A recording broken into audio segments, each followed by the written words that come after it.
ये कहानी Lord of the rings की तीनों फिल्मों से पहले की है, लेकिन इसे उनके बाद रिलीज किया गया था। इस फिल्म में अलग अलग जातियों के लोग दिखाई देते हैं, जैसे कि एल्व्स जो बेहद अमीर और हुनरमंद होते हैं। ये पहाड़ों में रहते हैं और हाथ के काम में माहिर होते हैं। एल्व्स अमर होते हैं, यानी वो कभी मरते नहीं, इसलिए कई लोग उन्हें भगवान जैसा मानते हैं। कहानी में 5 जादूगरों विजर्ड्स का भी जिक्र आता है, जिनमें गैंडल्फ द ग्रे, सारूमन और एक तीसरा जादूगर ब्राउन कहलाता है। इन तीनों का किरदार इस कहानी में देखने को मिलता है। दूसरी ओर हॉबिट्स नाम के छोटे कद के लोग शायर नाम की जगह में रहते हैं। वहाँ पर न लड़ाई होती है न हिंसा। वो लोग बस खाते पीते मौज मस्ती करते हैं और हमेशा खुश रहते हैं। अब बात करते हैं ऑर्क्स की। ये दरअसल राक्षसों की एक प्रजाति है जो हर जीव के दुश्मन है। इनके नेता का नाम है अजोग। इनके साथ ही गॉब्लिन्स नाम की प्रजाति भी होती है, जो कि ऑर्क्स की ही एक शाखा है। तो ये थी वो अलग अलग प्रजातियां जो आपको इस कहानी में आगे देखने और सुनने को मिलेंगी। अब आते हैं असली किरदार पर, बिल्बो बैगिंस, जो फ्रोडो का चाचा है। इस कहानी में बताया गया है कि बिल्बो की जिंदगी कैसी थी। कहानी की शुरुआत में उसे 11 साल का दिखाया गया है, जब वो अपनी जिंदगी की सारी बातें एक किताब में लिख रहा होता है ताकि उसका भतीजा फ्रोडो उसे पढ़ सके। इसके बाद कहानी 60 साल पीछे चली जाती है, उस वक्त की जब ड्वार्फ्स यानी बौने लोग पहाड़ों के अंदर अपने खूबसूरत शहरों में रहा करते थे। उनकी दुनिया इतनी शानदार थी कि देखने वालों को स्वर्ग जैसी लगती थी। और उन बौनों के राजा का नाम था थॉरिन ओकेनशील्ड। थोरिन का राजवंश पूरी तरह सुरक्षित था, क्योंकि उसके बेटे और पोते दोनों जीवित थे। उस समय बौने लोग ड्वार्व्स दुनिया के सबसे अमीर प्रजाति माने जाते थे, क्योंकि उनके पहाड़ों के अंदर सोने की नदियां बहती थीं। उन्हें वहां हीरे, जवाहरात और कीमती पत्थर मिलते थे और वे इन्हें तराशने में बेहद कुशल कारीगर थे। एक दिन एक बौने को पहाड़ की गहराइयों में एक विशाल हीरा मिला। इस हीरे को हार्ट ऑफ द माउंटेन कहा गया। राजा थ्रोर ने इसे अपनी शाही ताकत और हक का प्रतीक बना दिया और इसका नाम रखा द किंग्स जूअल। कई सालों तक इस राज्य में सब कुछ शांति और समृद्धि से चलता रहा, लेकिन एक दिन उत्तर दिशा से एक भयानक ड्रैगन आ पहुंचा, जिसका नाम था स्माउग। यह ड्रैगन अपने मुंह से आग उगलता था और बेहद क्रूर व लालची था। उसने अपने रास्ते में आने वाले सभी शहरों को जला डाला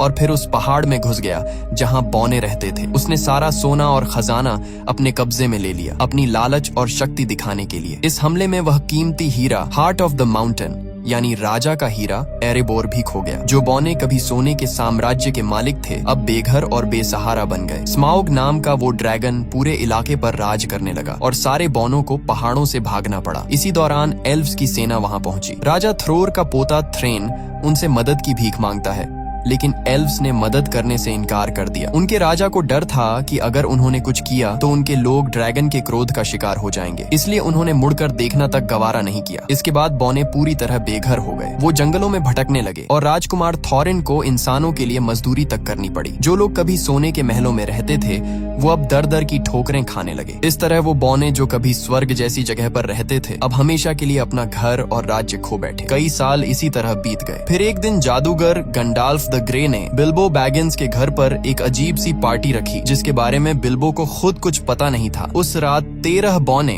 13 ड्वार्व्स वहां पहुंचे, जिनमें थॉरिन ओकेनशील्ड भी शामिल था, जो राजा थ्रोर का पोता और बौनों का नेता था। पार्टी के दौरान उन्होंने बताया कि अब पंछी फिर से उन पहाड़ों की ओर लौटने लगे हैं जहां वे पहले रहा करते थे। एक भविष्यवाणी के अनुसार जब पंछी वापस एरेबोर की ओर लौटने लगे तो इसका मतलब होता है कि स्मॉग नाम का ड्रैगन अपनी तबाही के अंत के करीब है। थॉरिन कहता है, अगर ये संकेत हमने देखा है तो दूसरों ने भी देखा होगा और अब वे सब भी हमारे एरेबोर पर कब्जा करना चाहेंगे, जहां अनगिनत खजाने और सोना अब भी छिपा है। लेकिन हम ऐसा नहीं होने देंगे। हम स्मॉग को मार गिराएंगे, उसे भगा देंगे और अपना घर, अपनी जमीन और अपना गर्व वापस हासिल करेंगे। तभी एक बौना कहता है, लेकिन तुम भूल रहे हो, पहाड़ का मुख्य दरवाजा तो बंद है, अंदर जाने का कोई रास्ता नहीं। तभी गैंडल्फ मुस्कुराता है और अपनी जेब से एक चाबी निकाल कर कहता है, यह चाबी तुम्हारे पिता ने मुझे दी थी ताकि मैं इसे सुरक्षित रख सकूं। ये देखकर एक और बौना कहता है, अगर चाबी है तो जरूर कोई गुप्त दरवाजा भी होगा जिससे हम अंदर जा सकते हैं। गैंडल्फ द ग्रे कहता है, हाँ, पहाड़ की दीवारों के पास कुछ पुराने खंडहर हैं जहां से एक गुप्त रास्ता नीचे के कमरों तक जाता है, लेकिन उस दरवाजे को ढूंढना आसान नहीं होगा, क्योंकि एरेबोर के दरवाजे हमेशा अदृश्य रहते हैं। इसके बाद गंडाल्फ एक नक्शा, मैप निकालता है और कहता है, इस नक्शे में इसका जवाब छिपा है। शायद ये हमें बताए कि वह दरवाजा कहाँ है, लेकिन मुझे इसे पढ़ना नहीं आता। हालांकि मिडिल अर्थ में कुछ लोग हैं जो ऐसे नक्शे को पढ़ सकते हैं और इसके गुप्त संकेतों को समझ सकते हैं। हमें उनकी मदद लेनी होगी। गैंडल्फ आगे कहता है, इस सफर में बिल्बो बैगिंस भी हमारे साथ जाएगा, क्योंकि ड्रैगन स्मॉग बौनों की गंध को पहचानता है लेकिन हॉबिट्स की नहीं। इसलिए जब हमें पहाड़ के अंदर घुसना होगा तो बिल्बो हमारी सबसे बड़ी मदद करेगा। लेकिन बिल्बो डर जाता है। वो कहता है, नहीं, मैं नहीं जाऊंगा, वहां मेरी जान जा सकती है। अगर उस ड्रैगन ने मुंह से आग फेंकी तो मेरी हड्डियां तक पिघल जाएंगी। इसलिए वो साफ साफ मना कर देता है। मगर अगले दिन जब सभी बौने और गैंडल्फ रवाना हो जाते हैं तो बिल्बो को अचानक कुछ महसूस होता है। वो भागता हुआ उनके पीछे जाता है और उनके दिए हुए सहमति पत्र कॉन्ट्रैक्ट पर दस्तखत कर देता है। अब बिल्बो भी उन 13 बौनों की टोली का हिस्सा बन जाता है और सब मिलकर उस जगह की ओर निकल पड़ते हैं जहां ड्रैगन स्मॉग रहता है, यानी एरिबोर की दिशा में। पूरा दिन सफर करने के बाद रात को जब वो एक जगह आराम करने रुकते हैं तो उन्हें एहसास होता है कि चारों तरफ ऑर्क्स राक्षस घूम रहे हैं। तभी एक बुजुर्ग बौना अपनी पुरानी यादें सुनाने लगता है। वो कहता है, जब स्मॉग ने हमारे पहाड़ों पर कब्जा कर लिया था तब हमारे राजा ने अपनी पुरानी नगरी वापस लेने की कोशिश की थी, लेकिन उससे पहले ऑर्क्स की सेना आ पहुंची। उनका नेता बेहद भयानक और शक्तिशाली था। उसका नाम था अज़ोग। राजा थ्रॉर यानी थॉरिन के दादा ने उससे सीधे लड़ाई की, लेकिन अज़ोग ने उनका सिर काट दिया। इस सदमे से थॉरिन के पिता थ्रेन पागल हो गए और फिर कभी नहीं मिले। लेकिन थॉरिन ने हार नहीं मानी। उसने अज़ोग का मुकाबला बिना हथियार के किया और लंबी लड़ाई के बाद अपनी तलवार से अज़ोग का एक हाथ काट दिया। तब उस दानव को एहसास हुआ कि थॉरिन की नस्ल को मिटाना आसान नहीं है। मगर उस युद्ध में बौनों की पूरी सेना खत्म हो गई और कुछ ही बौने जिंदा बच पाए। फिर वह बौना गर्व से कहता है, उसी दिन मुझे समझ आया कि अगर कोई हमें दोबारा एकजुट कर सकता है तो वो सिर्फ थॉरिन ओकनशील्ड ही है। इसीलिए आज थॉरिन और उसके 12 साथी बौने अपने पहाड़ एरिबोर को वापस पाना चाहते हैं और गैंडल्फ जानता है कि ये उनका हक है, इसीलिए वो पूरी तरह उनके साथ है। अगली सुबह सब अपने सफर पर निकल पड़ते हैं। रास्ते में चलते हुए गंडाल्फ समझाता है, हम 5 जादूगर हैं, यानी 5 विजर्ड्स मेरी तरह। इनमें सबसे शक्तिशाली और बुद्धिमान है सारूमान द वाइट, उसके बाद 2 नीले ब्लू विजर्ड्स हैं और 5वां है राडागास्ट द ब्राउन, जो इंसानों से ज्यादा जानवरों से प्यार करता है, इसलिए वो हमेशा जंगलों में जानवरों के बीच ही रहता है। अब गैंडल्फ थोरिन से कहता है, हमें एल्व्स के पास जाना चाहिए, क्योंकि सिर्फ एल्व्स ही उस नक्शे को पढ़ सकते हैं जो मैंने तुम्हें दिया है। लेकिन थोरिन ओकनशील्ड, जो बौनों का राजकुमार है, एल्व्स से नफरत करता है। वो गुस्से में कहता है, जब हमें उनकी जरूरत थी, जब स्मॉग ने हमारा घर छीन लिया था, तब एल्व्स ने हमारी मदद नहीं की थी। अब मैं कभी उनके पास नहीं जाऊंगा। यह सुनकर गैंडल्फ नाराज हो जाता है और वहां से चला जाता है। उस रात सब उसी जगह डेरा डालकर रुकते हैं। तभी अंधेरे में 3 विशालकाय राक्षस ट्रोल्स वहां आ जाते हैं और उनके घोड़े चुरा ले जाते हैं। बौने डर जाते हैं क्योंकि बिना घोड़ों के आगे का सफर नामुमकिन है। इसलिए वे बिल्बो को आगे भेजते हैं ताकि वो चुपके से जाकर घोड़े वापस लाए। लेकिन जैसे ही बिल्बो पास पहुंचता है, ट्रोल्स उसे पकड़ लेते हैं। अब हालत ये होती है कि सभी बौनों को पकड़ लिया जाता है और ट्रोल्स उन्हें आग पर भूनकर खाने की तैयारी करने लगते हैं। तभी उनमें से एक ट्रोल कहता है, जल्दी करो, सूरज निकलने वाला है। अगर सूरज की रोशनी हम पर पड़ी तो हम सब पत्थर बन जाएंगे। इसी बीच बिल्बो अपनी चालाकी दिखाता है। वो तीनों ट्रोल्स से बातों में उलझाने लगता है, उन्हें आपस में झगड़वाने लगता है ताकि वक्त निकल जाए। और जैसे ही सुबह की पहली किरणें निकलती हैं, उसी वक्त गैंडल्फ ऊंची चट्टान पर खड़ा होता है। वो अपनी जादुई छड़ी से उस चट्टान पर वार करता है और चट्टान टूटकर 2 हिस्सों में बंट जाती है। उसके पीछे से निकलती हुई सूरज की तेज किरणें सीधी ट्रोल्स पर पड़ती हैं और देखते ही देखते तीनों ट्रोल्स पत्थर बन जाते हैं। इस तरह बिल्बो की समझदारी और गैंडल्फ के जादू से सारे बौने बच जाते हैं और उनका सफर फिर से जारी होता है। आगे बढ़ते हुए गैंडल्फ का 5वां साथी उनके पास पहुंचता है, जिसका नाम है राडागास्ट द ब्राउन। वो भी एक जादूगर है, लेकिन बाकी सभी से बिल्कुल अलग। उसके कपड़े मिट्टी से सने होते हैं और उसके आसपास हमेशा जानवर और पक्षी घूमते रहते हैं। वो गैंडल्फ से घबराई हुई आवाज में कहता है, ग्रीनवुड बीमार हो गया है। ग्रीनवुड उस बड़े जंगल का नाम है। वो बताता है कि वहाँ अब पेड़ पौधे उगना बंद हो गए हैं और जंगल में अब भयानक मकड़ियां बस गई हैं। वो कहता है, ये सारी मकड़ियां डोल गुलदूर नाम की जगह से आई हैं। डोल गुलदूर दरअसल ग्रीनवुड के अंदर एक पुराना किला है जो कभी सौरॉन की शरण स्थली हुआ करता था। गैंडल्फ हैरान होकर कहता है, लेकिन वो तो अब वीरान पड़ा है। इस पर राडागास्ट जवाब देता है, नहीं गैंडल्फ, वो वीरान नहीं है, मैं खुद वहाँ गया था। उसकी आंखों में डर झलकता है। वहाँ एक काली परछाई है, एक प्राचीन राक्षस की आत्मा जो अंधेरे की दुनिया से आत्माओं को बुला सकती है। उसने मुझ पर हमला किया, लेकिन मैंने किसी तरह खुद को बचा लिया और तभी मैंने अंधेरे में उस छाया को देखा। वो सौरॉन की थी। इतना कहकर राडागास्ट एक अजीब सी तलवार निकालता है और गैंडल्फ को दिखाता है। वो कहता है, ये तलवार किसी इंसान की बनाई हुई नहीं है, ये जीवित दुनिया की नहीं, कुछ और है। गैंडल्फ उस तलवार को देखते ही समझ जाता है कि राडागास्ट सच कह रहा है। अंधकार फिर से लौट आया है। उसी वक्त आसमान से भेड़ियों की डरावनी हुआ सुनाई देती है। गैंडल्फ चौंक जाता है। ये वॉर्ग्स हैं। असल में ये भेड़िए नहीं बल्कि ऑर्क्स के शिकारी जानवर हैं जो उन्हें मारने और पकड़ने के लिए पीछा कर रहे थे। रादागास्ट तुरंत कहता है, मैं उन्हें अपनी तरफ खींच लूंगा, तुम सब भाग जाओ। वो अपनी जादुई स्लेज पर सवार होता है जो खरगोशों से खींची जाती है और ऑर्क्स और वॉर्ग्स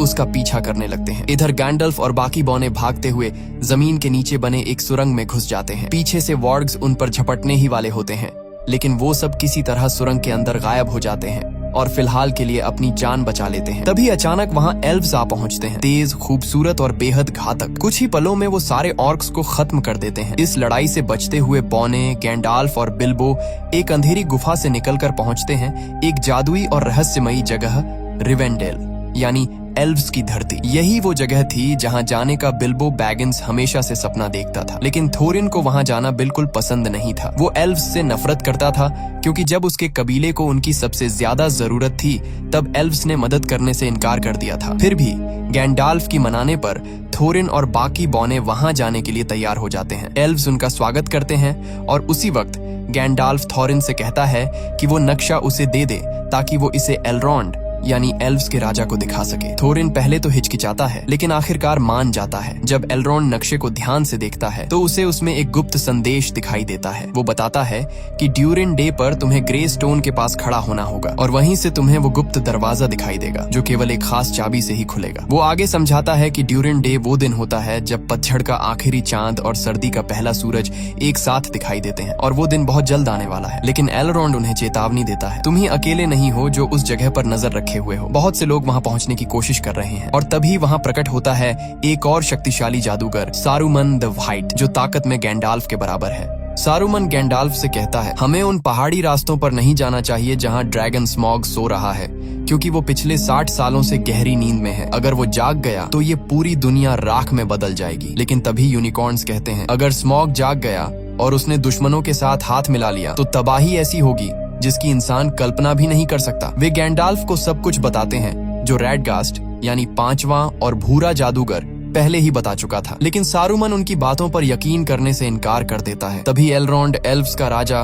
गंभीर आवाज में कहता है, 400 साल पहले जब अंधकार ने इस धरती को निगला था तब हर चीज खत्म हो गई थी। अब बड़ी मुश्किल से हमने फिर से शांति पाई है और मैं नहीं चाहता कि वो विनाश दोबारा लौट आए। इसलिए एल्व्स और सारुमन दोनों ही थोरिन के मिशन में साथ जाने से इनकार कर देते हैं। मगर थोरिन को किसी की मदद की जरूरत नहीं थी। वो पहले से ही एल्व्स से नाराज था, इसलिए बिना कुछ कहे, बिना अलविदा बोले वो वहां से निकल जाता है। कुछ समय बाद थोरिन और उसके साथी पहुंचते हैं धुंध से ढकी पहाड़ियों में, जिन्हें मिस्टी माउंटेन्स कहा जाता है। कहते हैं यहाँ विशाल पत्थरों के जोड़े रहते हैं जो जिंदा हैं और एक दूसरे से लड़ते रहते हैं। शुरुआत में किसी को यकीन नहीं होता, लेकिन अचानक पूरी घाटी हिलने लगती है, आसमान गूंज उठता है और सामने दिखते हैं वो विशाल पत्थर जो सचमुच एक दूसरे पर हमला कर रहे थे। उनकी टक्कर से पूरी धरती कांप उठती है और थोरिन का दल अपनी जान बचाने के लिए भागने लगता है। कोई और रास्ता न देखकर वे पहाड़ों की गुफाओं में छिप जाते हैं, लेकिन जैसे ही वे अंदर जाते हैं उन पर हमला कर देते हैं गॉब्लिन्स, डरावने, कुरूप और खून के प्यासे जीव। वे सारे बौनों को पकड़ लेते हैं और गहराई में ले जाते हैं। उधर दूसरी तरफ दिखाया जाता है कि ऑर्क्स और उनके निर्दयी नेता एजॉग, जो कभी थोरिन के हाथों अपनी बाह गंवा चुका था, अब गुस्से से पागल हो चुका है। वो दहाड़ते हुए अपने सैनिकों को आदेश देता है, थोरिन को ढूंढो और उसका सर मेरे सामने लाओ। थोरिन सोचता है कि एजॉग मर चुका है, लेकिन हकीकत में वो जिंदा है और अब उसकी आंखों में सिर्फ एक ही जुनून जल रहा है, थोरिन और उसके पूरे कबीले का सफाया करने का। थोरिन और बाकी सारे बौने अब ऑर्क्स के हाथों में कैद थे। तभी गॉब्लिन्स का राजा हंसते हुए कहता है, कोई है जो तुम्हें ढूंढ रहा है, कोई जो तुम्हें मारना चाहता है, उसका नाम है एजॉग। वो अपने एक आदमी को भेजता है ताकि एजॉग से सौदा किया जा सके, थोरिन और उसके साथियों की मौत के बदले इनाम के लिए। अब ये 13 बौने पूरी तरह गॉब्लिन्स की कैद में थे, लेकिन उनके साथ बिल्बो बैगिंस नहीं था। दरअसल जब गॉब्लिन्स ने उन सब पर हमला किया था, उसी अफरा तफरी में बिल्बो नीचे अंधेरी खाई में गिर पड़ा। वो इतनी गहराई में जा गिरा जहाँ रोशनी का नामो निशान नहीं था, एक ऐसी जगह जिसे अंडरवर्ल्ड कहा जाता है। वहीं उसके साथ एक गॉब्लिन भी नीचे गिरता है। दोनों बेहोश पड़े होते हैं। तभी अंधेरे में एक डरावना, पतला, चमकती आंखों वाला जीव आता है, गॉलम। गॉलम यहाँ अंधेरे झीलों के बीच रहता है, मछलियां और गॉब्लिन्स खाकर जिंदा रहता है। उसके पास एक रहस्यमयी अंगूठी है, वो अंगूठी जिसमें अपार ताकत छिपी है। जब वो बेहोश गॉब्लिन को देखता है तो उसे घसीट कर ले जाने लगता है, लेकिन तभी गॉब्लिन होश में आ जाता है। गोलम गुस्से में एक पत्थर उठाता है और उस पर हमला कर देता है, और उसी झगड़े के दौरान वो अंगूठी,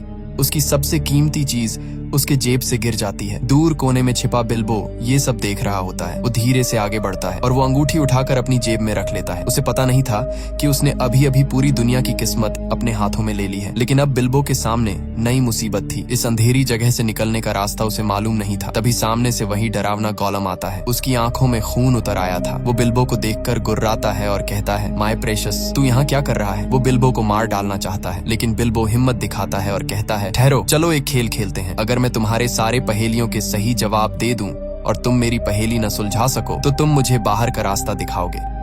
गोलम मुस्कुराता है और शुरू होता है पहेलियों का खेल। मौत और आजादी के बीच एक खतरनाक दांव। दोनों एक दूसरे से अजीब सवाल पूछते हैं। हवा, आग, पहाड़, वक्त और अंधकार पर पहेलियां। एक एक करके बिल्बो सबके जवाब दे देता है, और आखिर में जब बिल्बो की बारी आती है वो धीमे से कहता है, बताओ मेरी जेब में क्या है? गोलम हैरान रह जाता है। वो 3 बार कोशिश करता है, लेकिन हर बार नाकाम होता है, और अब शर्त के मुताबिक उसे बिल्बो को बाहर का रास्ता दिखाना था। पर तभी उसे एहसास होता है कि उसकी प्रेशस यानी वो अंगूठी गायब है। उसकी आंखों में पागलपन उतर आता है। वो गुर्राते हुए चिल्लाता है, वो इसे ले गया, वो चोर इसे ले गया। बिल्बो समझ जाता है कि मामला बहुत खतरनाक हो गया है। वो अंधेरे में भागता है, पत्थरों पर फिसलता हुआ, और अचानक गिर पड़ता है। उसी पल उसकी जेब से अंगूठी निकलकर हवा में उछल जाती है। बिल्बो उसे पकड़ने की कोशिश करता है और वो सीधे उसके उंगली में जा फंसती है, और अगले ही पल बिल्बो गायब हो जाता है। गोलम उसे नहीं देख पाता, बस उसकी आवाज सुनाई देती है। तभी बिल्बो समझता है ये कोई साधारण अंगूठी नहीं है, ये पहनने वाले को पूरी तरह अदृश्य बना देती है। उधर ऊपर दिखाया जाता है कि गैंडाल्फ ठीक उसी वक्त वहाँ पहुंच चुका होता है जहाँ सारे बौने गॉब्लिन्स के कैदी बने हुए थे। वो अपनी जादुई शक्ति से हमला करता है और शुरू हो जाती है एक भयंकर लड़ाई। गॉब्लिन्स का राजा, एक विशालकाय भयानक जीव, गर्जना करता है, लेकिन गैंडाल्फ अपनी तलवार से उसका सिर काट देता है। धुएं और आग के बीच सारे बौने आजाद होकर भागते हैं और आखिरकार पहाड़ों के रास्तों से बाहर निकल आते हैं। वहीं दूसरी तरफ बिल्बो धीरे धीरे अंधेरे से बाहर निकलता है, लेकिन गोलम उसके रास्ते में आ जाता है। उसकी आंखों में पागलपन और नफरत झलक रही होती है। बिल्बो चुपचाप तलवार निकालता है। वो गोलम को मार सकता था, पर उसी पल वो रुक जाता है। उसे उस जीव पर दया आ जाती है जो अपनी लालच और तन्हाई में खुद ही कैद हो गया था। बिल्बो उसे मारे बिना उसके ऊपर से छलांग लगाता है और भाग निकलता है। गोलम उसकी चीखती आवाज के साथ गुफा में गूंज उठता है, वो चोर, उसने मेरी प्रेशस चुरा ली। और उसी पल से गोलम के दिल में जल उठती है बिल्बो के लिए नफरत की आग। बाहर निकलने पर बिल्बो की मुलाकात थोरिन और बाकी बौनों से होती है। सब उसे देखकर हैरान रह जाते हैं, वो कैसे बच निकला। लेकिन उनकी राहत ज्यादा देर नहीं टिकती, क्योंकि तभी अचानक आसमान से आवाजें आने लगती हैं। एजोग और उसकी ऑर्क्स की फौज वहां पहुंच चुकी होती है। वो विशालकाय भेड़ियों, वॉर्ग्स पर सवार होकर हमला करते हैं। बौने अपनी जान बचाने के लिए भागते हैं और एक ऊंची चट्टान तक पहुंच जाते हैं। आगे रास्ता खत्म, पीछे मौत। गैंडाल्फ तुरंत सबको आदेश देता है, पेड़ों पर चढ़ो। सब तेजी से ऊपर चढ़ते हैं, लेकिन वॉर्ग्स नीचे से छलांग लगाकर पेड़ों को हिलाने लगते हैं। हवा में डर और चीखें भर जाती हैं। गैंडाल्फ अपनी छड़ी उठाता है और एक शक्तिशाली मंत्र बोलता है, नार फायर। अचानक आग भड़क उठती है और वो जलते हुए पाइन कोन नीचे फेंकता है। आग की लपटें भेड़ियों को घेर लेती हैं। कई ऑर्क्स झलकर गिर पड़ते हैं। आसमान में धुआं उठ रहा था, नीचे मौत थी और ऊपर टहनियों पर लटके थे थोरिन, बिल्बो और बाकी सारे बौने। और तभी कुछ ऐसा होने वाला था जो उनके भाग्य की दिशा हमेशा के लिए बदल देता। थोरिन और अजोग का आमना सामना फिर से होता है। थोरिन जैसे ही अजोग को देखता है, उसके गुस्से की कोई हद नहीं रहती, क्योंकि अजोग ने ही उसके दादा का सिर कलम किया था। वो गुस्से में अपनी तलवार निकालकर उस पर टूट पड़ता है, लेकिन अजोग बहुत ताकतवर होता है। उसका भेड़िया थोरिन को मुंह में दबोचकर जोर से फेंक देता है। अजोग अपने सैनिकों से कहता है कि थोरिन का सिर काट दो। तभी जब उसका आदमी तलवार उठाता है, बिल्बो बैगिंस उस पर हमला कर देता है, लेकिन बिल्बो इतने बड़े राक्षसों से मुकाबला नहीं कर सकता। उसके सामने 4 ऑर्क्स अपने अपने विशाल भेड़ियों पर सवार होकर उसकी ओर बढ़ रहे होते हैं ताकि उसे मार सकें। तभी बाकी बौने पेड़ों से नीचे उतरते हैं और उन पर हमला कर देते हैं, लेकिन ये ऑर्क्स बहुत ताकतवर होते हैं और बौनों के लिए उनका सामना करना मुश्किल पड़ता है। तभी आसमान से विशाल ईगल्स, गरुड़ जैसे विशाल पक्षी उतरते हैं। ये ईगल्स ऑर्क्स पर टूट पड़ते हैं, उन्हें अपनी तेज पंजों में पकड़कर हवा में उठा ले जाते हैं और नीचे गिरा देते हैं। इस तरह बिल्बो बैगिंस, थोरिन और बाकी सभी की जान बच जाती है। इन ईगल्स को यहाँ भेजा था गैलाड्रियल ने, जो एक एल्फ होती है और गैंडाल्फ पर पूरी तरह भरोसा करती है। उसे पूरा यकीन होता है कि गैंडाल्फ जो कह रहा है वो सच है और बिल्कुल सही है, इसलिए उसने मदद भेजी थी। ईगल्स सबको उठाकर दूर सुरक्षित जगह ले जाते हैं, जबकि नीचे अजोग और उसके बाकी सैनिक गुस्से में उन्हें जाता हुआ देखते रह जाते हैं। ईगल्स सबको एक सुरक्षित जगह पर उतार देते हैं। वहां थोरिन बिल्बो बैगिंस के पास आता है और कहता है, मैं हमेशा तुम्हारे खिलाफ था। मैं नहीं चाहता था कि तुम हमारे साथ आओ क्योंकि मुझे तुम पर भरोसा नहीं था, लेकिन अपनी जिंदगी में मैं कभी इतना गलत नहीं हुआ। इतना कहकर थोरिन बिल्बो बैगिंस को गले लगा लेता है। हालांकि बिल्बो बैगिंस के पास अब वह जादुई अंगूठी होती है, लेकिन वो इसके बारे में किसी को कुछ नहीं बताता। अब सबकी नजरें उस पहाड़ पर होती हैं, वही पहाड़ जो कभी बोनो का घर था, जहाँ वे शांति से रहते थे। लेकिन अब उसी पहाड़ के भीतर सो रहा है भयानक ड्रैगन स्मॉग, जिसने कभी इनसे उनका घर छीन लिया था। फिर कैमरा उस पहाड़ के अंदर दिखाता है, जहां स्मॉग, जो पिछले 60 सालों से गहरी नींद में था, अब अपनी आंखें खोल देता है और यहीं पर कहानी खत्म होती है। ये फिल्म 2012 में रिलीज हुई थी, जिसे IMDb पर 7.8/10 की रेटिंग मिली है।